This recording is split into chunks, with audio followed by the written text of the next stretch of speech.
Ja, guten Abend und herzlich willkommen hier in unserer Arena nach unserem Spiel gegen Montpellier zu unserem Mediengespräch mit unserem Cheftrainer Huub Stevens, den ich gleichzeitig um seinen Kommentar zum Spiel bitte. Ja, wir sind schwierig ins Spiel reingekommen und dann läuft es auch gegen einen Rückstand an. Ich denke, dass wir gut zurückgekommen sind ins Spiel und dann nachhinein auch verdient, denke ich, in Führung gegangen sind. Und schade, dass da dann ein Spieler sich schwer verletzt.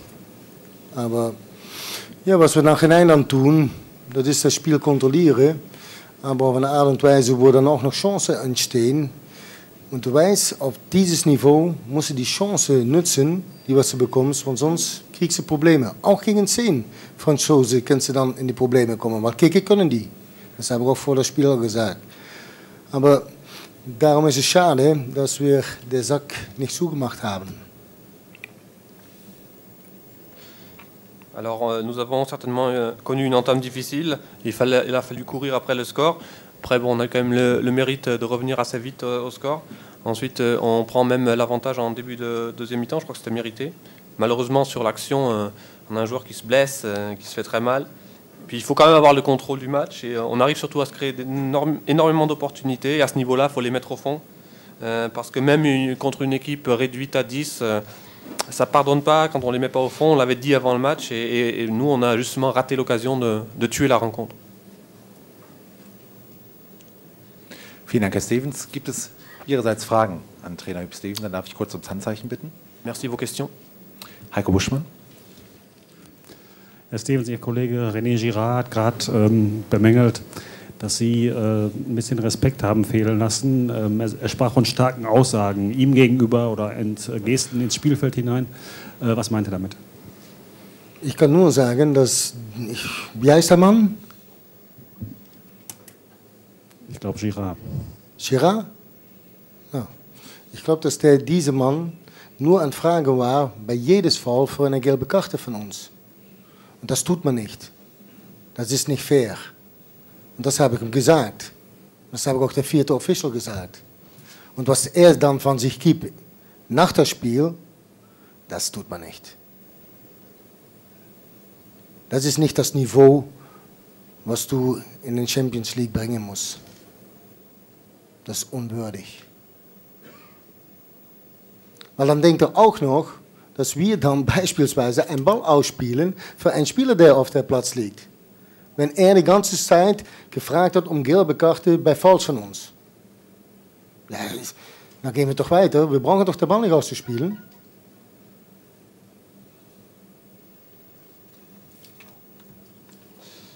En fait, René Girard avait évoqué tout à l'heure un certain manque de respect vis-à-vis de son équipe.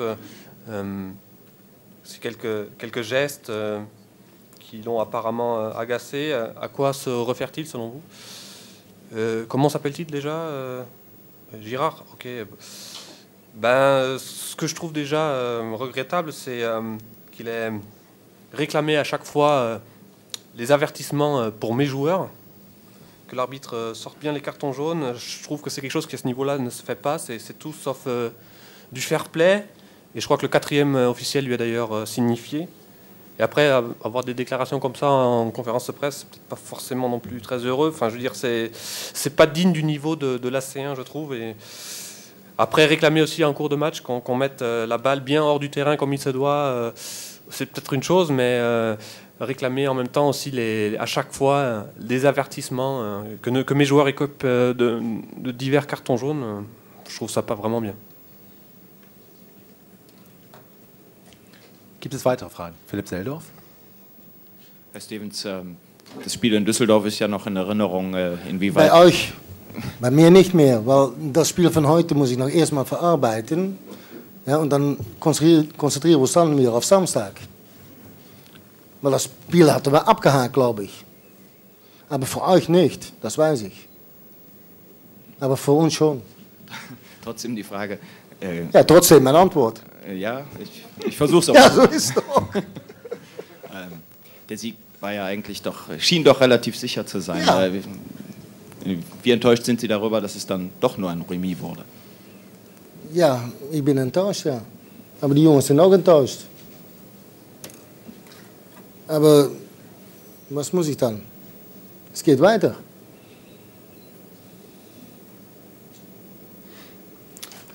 Ich kann wieder eine Aussage tun von, ja, aber das tue ich nicht. Donc en fait, vous aviez évoqué le match de Düsseldorf. Pour moi, le match Düsseldorf, c'est fini. On a fait une croix dessus.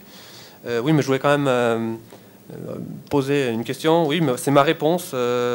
Pourtant, la question était que, oui, la victoire, vendredi comme ce soir, paraissait sûre et certaine et paraissait acquise. D'où votre déception, j'imagine. Mais bien sûr que je suis déçu, moi, les garçons aussi. Mais bon, que dire, que faire? Ça continue. À nous maintenant de repartir de plus belle. Peter Wenzel, Jörg Strohschein. Wir müssen nochmal konkret fragen. War es der Stinkefinger nach dem Schlusspfiff? Weiß ich nicht. Ich habe es nicht gesehen. Wenn ich das richtig verstanden habe, von unwürdig, das tut man nicht, und ja, niveaulos weil ich gesprochen. Habe es nachhinein haben sie mich es gezeigt auf Fernsehen. Aber ich habe es nicht gesehen. Ich habe es später im Fernsehen gesehen. Okay. Und da hast du im Fernsehen einen Stinkefinger? Da habe ich etwas gesehen, ja. Peter, Mikrofon. Nein, aber ja, lass es sein, bitte. Ja, das finde ich, auf so ein Niveau gehe ich da nicht über diskutieren. Das tut man nicht. Ist doch klar. Ich begebe mich nicht auf so ein Niveau. Concrètement, y a-t-il eu un bras d'honneur en fin de match, oui ou non? Puisque vous avez parlé tout à l'heure de choses indignes. Alors, j'ai rien vu en direct. Après, à la télé, apparemment, il y a eu quelque chose, j'ai vu quelque chose, mais encore une fois, c'est pas un niveau sur lequel il convient de mener des discussions là maintenant d'après match. Donc, arrêtons tout ça. Herr Stevens, Ihre Mannschaft lässt im Moment ziemlich viele Chancen aus. Das war man in der letzten Saison zum Beispiel gar nicht gewohnt. Gibt es dafür eine Erklärung oder wie kommt es? Ist das nur eine schlechte Phase oder woran liegt das? Ich weiß es nicht, aber die werden auch mal wieder genutzt werden, denke ich, hoffe ich. Sowas kann man ja vielleicht mit Unkonzentriertheit erklären, oder? Nein. Das hat nicht mit Unkonzentriertheit zu tun. Denke ich nicht. Das kann ich auch nicht sagen. Ich lese es morgen von euch, was es ist. Sie sind ja so nett und fragen erst. Ja, das stimmt. Nee, aber das sind Momente, ja. Dann kann das auch mal nicht so laufen, wie man sich das wünscht. Aber dann finde ich es noch schlimmer, wie wir das letzte Tor reinkriegen. Ja, nicht, dass der Ball reingeht, aber wir sind 3-2 in Spielen vorne. Ja, und dann muss der Ball, auf Tor geschossen werden oder weggeschossen werden. Das ist die letzte Minute. Ja, du brauchst doch kein Risiko mehr zu nehmen. Warte kurz, Jörg, einmal übersetzen. Donc, on voit votre équipe rater un nombre assez important d'occasions.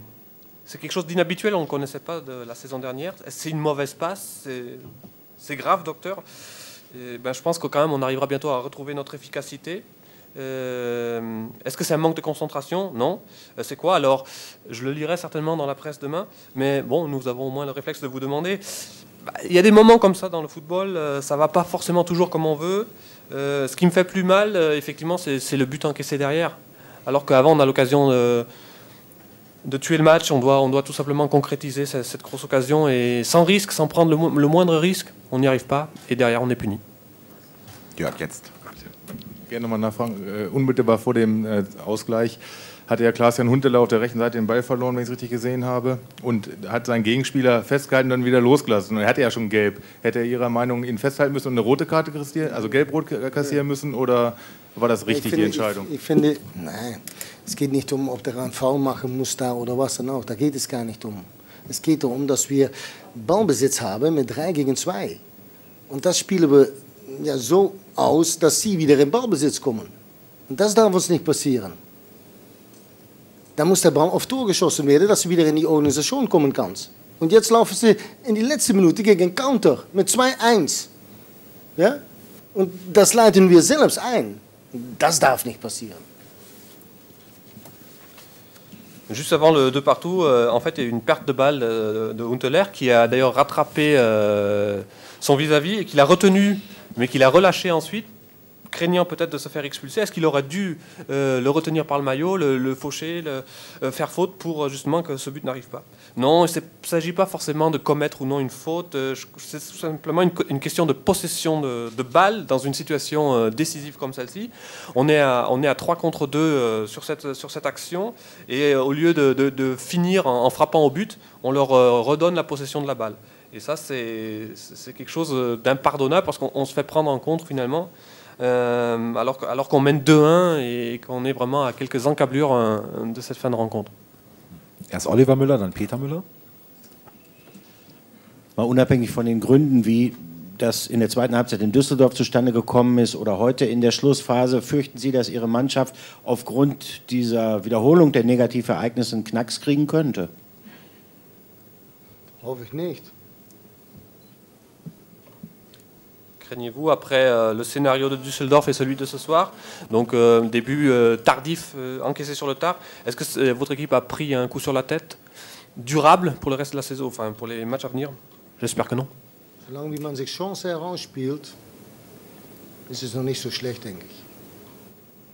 Tant qu'on se crée des occasions, c'est pas si mal que ça, je pense. Herr Stevens, dass sich Julian Draxler verletzt hat, ist meiner Meinung nach besonders tragisch. Ja. Hat Ihnen auch heute sehr gut gefallen? Sehr gut. Ich fand Julian sehr gut. La blessure de Draxler est tragique, d'autant plus qu'il a fait un très bon match. Il vous a plu ce soir, n'est-ce pas? Énormément, oui. Très bien joué. Philipp Seldorf. Das ist auch nochmal eine Wunde rühren. Abseits, also unabhängig von der Szene, die vorne passiert ist, kurz vor Schluss, hat die Mannschaft durch ihr zögerliches Spiel in den letzten 20 Minuten dieses Unglück vielleicht auch selbst heraufbeschworen? Ja, aber das sagt ihr dann. Aber wie viele Chancen hatten wir dann in die Phase?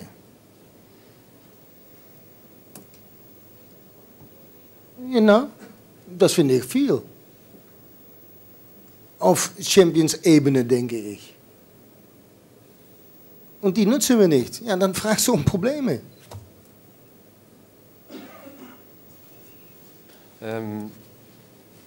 Est-ce que, à travers son jeu un peu hésitant, Schalke n'a pas provoqué justement cette remontée, ce retour de Montpellier sur le finish? Ça, après, c'est vous qui le dites. Il faut voir combien d'occasions on a eu quand même. Il s'agit d'un match de Ligue des Champions et on en a quand même créé énormément. Et c'est là qu'on n'arrive pas à finaliser, à concrétiser. Et on le paye après, quoi.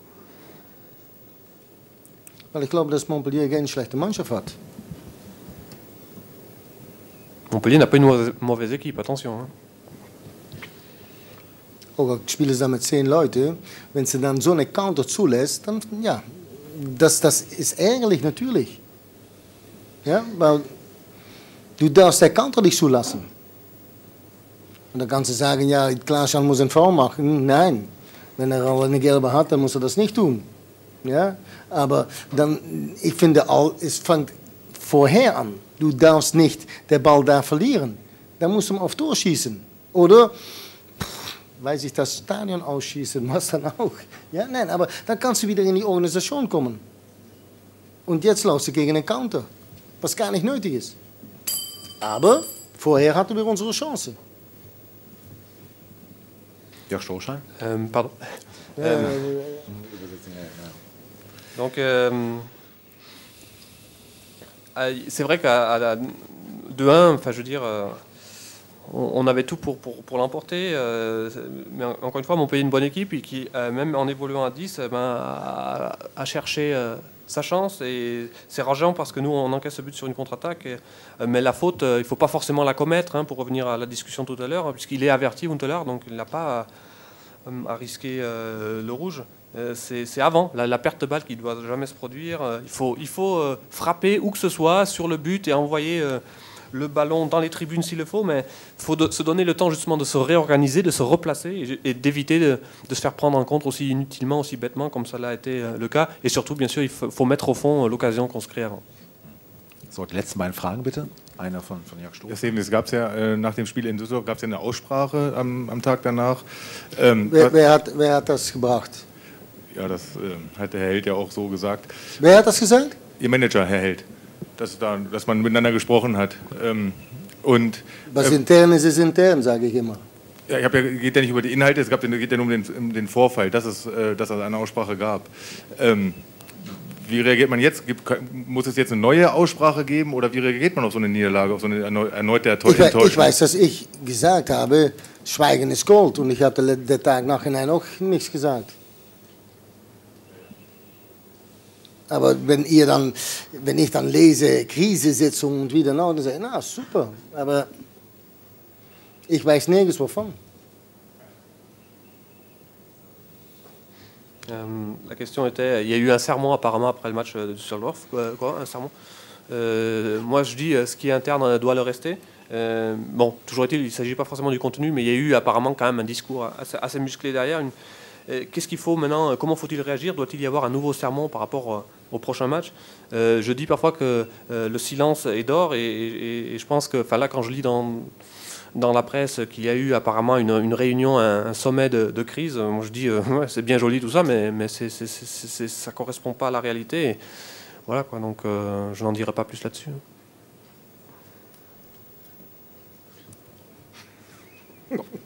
Gibt es noch eine Frage oder alle beantwortet? Da war noch einer, Heiko Buschmann. Beendet den Abend.